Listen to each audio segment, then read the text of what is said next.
Assalamualaikum warahmatullahi wabarakatuh. Perkenalkan, kami dari kelompok 2 ingin menjelaskan tentang bab masa kejayaan Islam. Perkenalkan, nama saya Eka Saputra Santoso. Nama saya Miranda Novia. Nama saya Lastri. Nama saya Fitriawati. Dan nama saya Jeki. Perkaya khazanah. Islam ditinjau dari berbagai aspeknya. Membagi sejarah Islam ke dalam 3 periode besar berikut. Yang pertama, periode klasik 650 sampai 1250. Periode klasik merupakan periode kejayaan Islam yang dibagi ke dalam 2 fase, yaitu fase ekspansi dan fase disintegrasi. Kedua, periode pertengahan merupakan periode kemunduran Islam yang dibagi ke dalam 2 fase, yaitu fase kemunduran dan fase munculnya. Ketiga, periode modern. Periode modern merupakan periode kebangkitan umat Islam yang ditandai dengan munculnya para pembaharuan Islam. Masa kejayaan Islam. Masa kejayaan Islam terjadi pada sekitar tahun 650 sampai 1250 Masehi. Periode ini disebut dengan periode klasik. Pada kurun waktu itu, terdapat 2 kerajaan besar, yaitu Kerajaan Umayyah atau sering disebut Daulah Umayyah, dan Kerajaan Abbasiyah yang sering disebut Daulah Abbasiyah. Pada masa Bani Umayyah, perkembangan Islam ditandai dengan meluasnya wilayah kekuasaan dan berdirinya bangunan-bangunan sebagai pusat dakwah Islam. Kemajuan Islam pada masa ini meliputi bidang politik, keagamaan, ekonomi, ilmu bangunan, arsitektur, sosial, dan bidang militer. Adapun tokoh-tokoh masa kejayaan Islam. Yang pertama, Ibnu Rushd, kedua Al-Ghazali, ketiga Al-Kindi, keempat Al-Fatabi, kelima Ibnu Nisa, keenam Muhammad bin Musa, ketujuh Abu Wafa, kedelapan Abu al-Abbas. Perkembangan Islam pada masa Bani Abbasiyah ditandai dengan pesatnya perkembangan ilmu pengetahuan.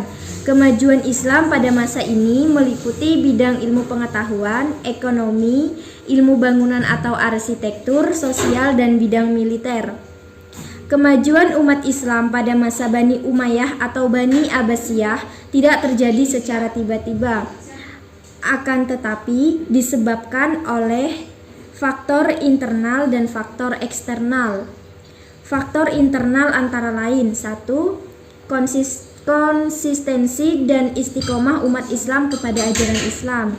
2. Ajaran Islam yang mendorong umatnya untuk maju. 3. Islam sebagai rahmat seluruh alam. 4. Islam sebagai agama dakwah sekaligus keseimbangan dalam menggapai kehidupan duniawi dan ukhrawi. Faktor eksternal antara lain sebagai berikut. 1.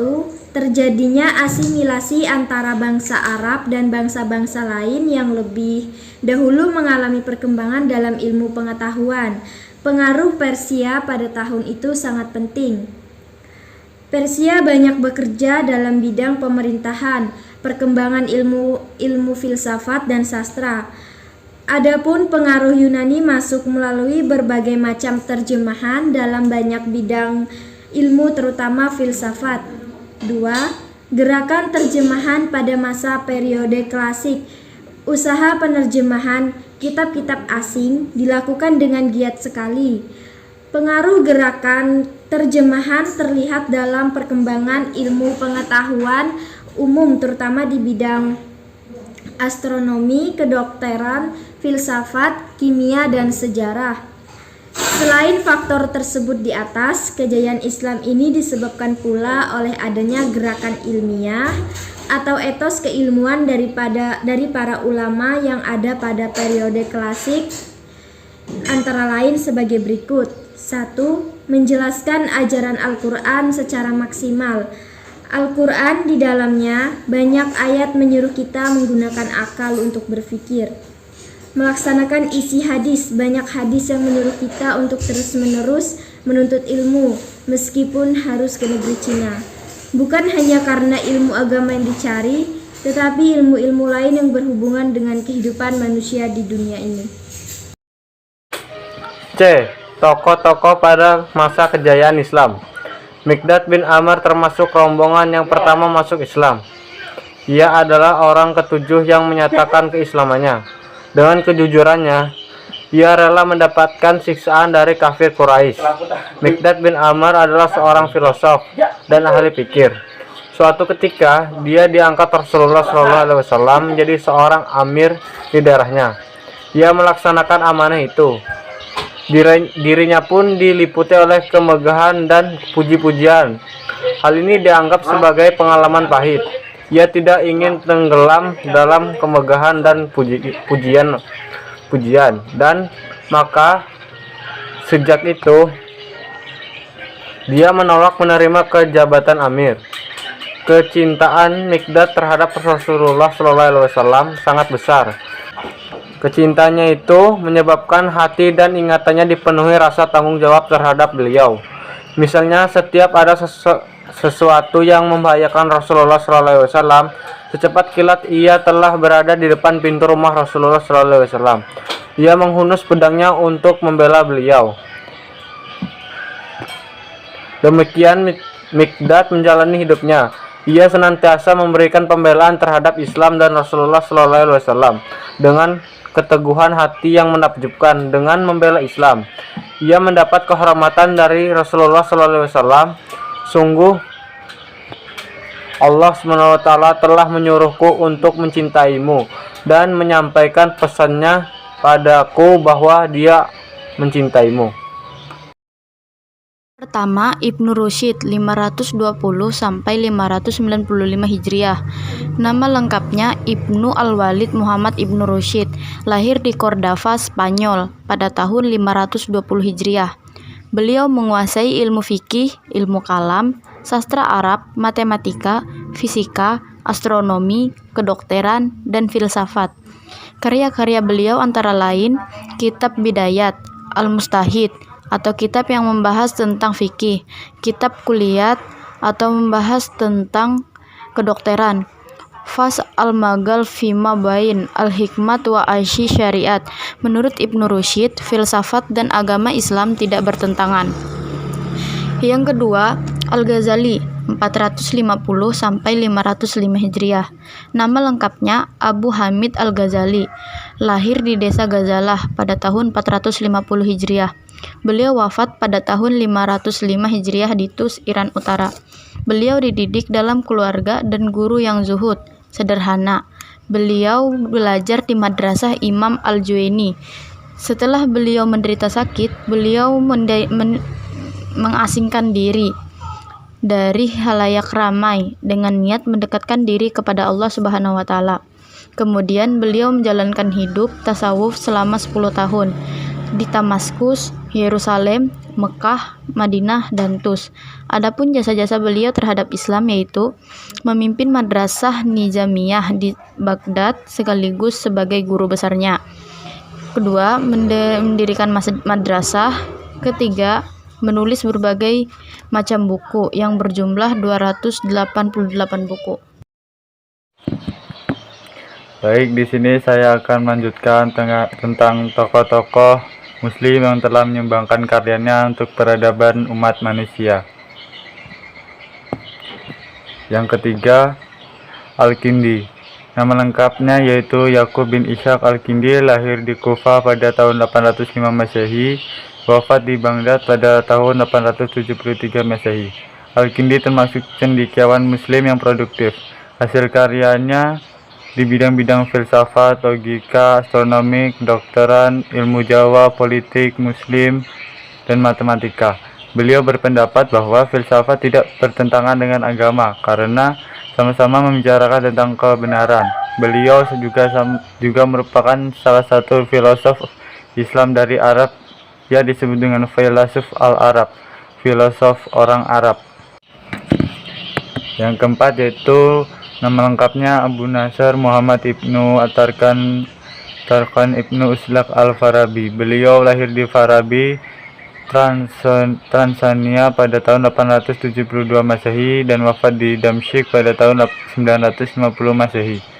Beliau keturunan Turki. Al-Farabi menekuni berbagai bidang ilmu pengetahuan, antara lain logika, musik, kemiliteran, metafisika, ilmu alam, teologi, dan astronomi.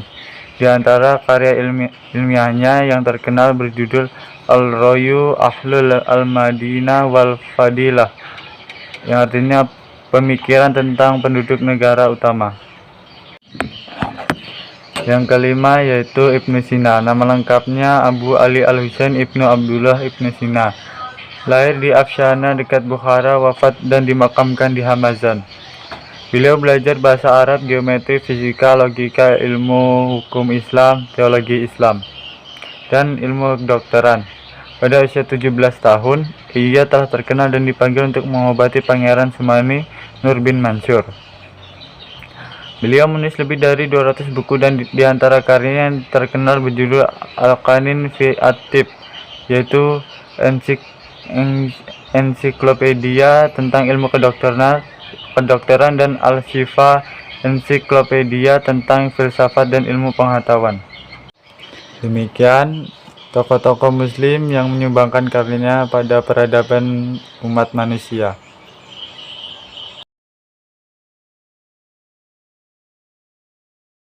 Memberikan banyak kontribusi di bidang ilmu pengetahuan. Banyak karya yang diciptakan hingga kita merasakan seperti saat sekarang ini. Pada masa dinasti Abbasiyah, banyak kegiatan penerjemah karya berbahasa Yunani ke Arab. Saat itu didatangkan karya-karya filsafat terbaik dari Konstantinopel. Tidak heran jika masyarakat pada saat itu mempunyai kesempatan besar mengkaji ilmu pengetahuan. Pada masa kejayaan Islam, masjid tidak hanya sebagai tempat beribadah. Di masjid orang-orang dapat mengkaji ilmu pengetahuan yang berhubungan dengan Al-Quran. Banjirnya antusiasme tentang ilmu pengetahuan membuat banyak ilmuwan Islam lahir dengan karya-karya terbaiknya.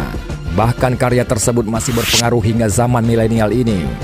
Seperti yang dilansir Brilio.net, ilmuwan-ilmuwan muslim yang sangat berpengaruh pada saat itu hingga hasilnya bisa kita rasakan sekarang ini. Ibnu Sina tahun 980 hingga 1037. Dunia medis kini semakin berkembang. Perkembangan tersebut berkat eksplorasi ilmuwan Persia, Ibnu Sina yang menulis buku The Canon of Medicine. Buku yang ia tulis menjadi pedoman mahasiswa kedokteran di Eropa hingga tahun 1600-an.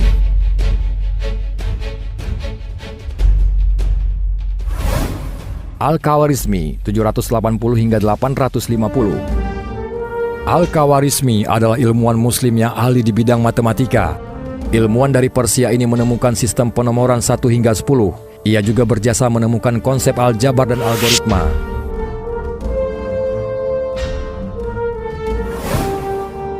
Jabir Ibnu Hayyan 721 hingga 815. Jabir adalah ilmuwan dari Iran yang ahli di bidang kimia. Ia adalah orang pertama yang mengidentifikasi zat yang bisa melarutkan emas. Jabir juga orang pertama yang menemukan asam sulfat, klorida dan nitrat. Kontribusi lainnya adalah penemuan alkali. Karya-karya Jabir antara lain Kitab Al-Kimia, Kitab Al-Sapen, Kitab Ar-Rahmah dan lain sebagainya. Ibnu Al-Nafis 1213 hingga 1288. Ibnu Al-Nafis merupakan ilmuwan dari Damaskus yang punya kontribusi besar di bidang medis. Ia merupakan ilmuwan pertama yang mengungkapkan teori pembuluh darah kapiler. Ia secara akurat dapat mendeskripsikan peredaran darah dalam tubuh. Ibnu Al-Nafis sering dijuluki sebagai bapak fisiologi peredaran darah. Ibnu Khaldun 1332 hingga 1406. Ia juga dikenal sebagai bapak pendiri ilmu historiografi, sosiologi dan ekonomi. Karyanya yang terkenal adalah Muqaddimah. Ilmuwan ini sudah menghafal Al-Quran sejak dini. Al-Zahrawi 936 sampai dengan 1013. Al-Zahrawi ialah ilmuwan dari Cordoba yang ahli di bidang kedokteran. Ia yang menemukan konsep operasi modern. Penemuan yang sangat berguna hingga saat ini adalah konsep untuk membantu proses persalinan. Ibnu Haytham 965 sampai dengan 1040. Ibnu Haytham merupakan ilmuwan Irak yang ahli di bidang matematika. Ia dikenal sebagai pendiri optik modern. Ibnu Haytham berhasil membedah konsep cahaya. Umar Khayyam ialah ilmuwan Iran yang berhasil mengkoreksi kalender Persia. Umar Khayyam juga menghitung panjang tahun matahari secara akurat.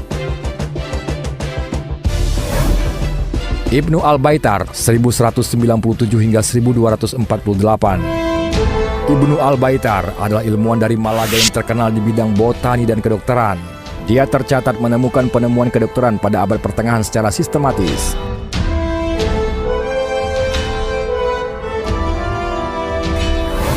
Tabib Ibnu Qura 826 hingga 901. Tabib Ibnu Qura ialah ilmuwan Arab yang ahli di bidang matematika. Ia menerapkan sistem geosentrik Ptolemy dan penemu konsep statistika.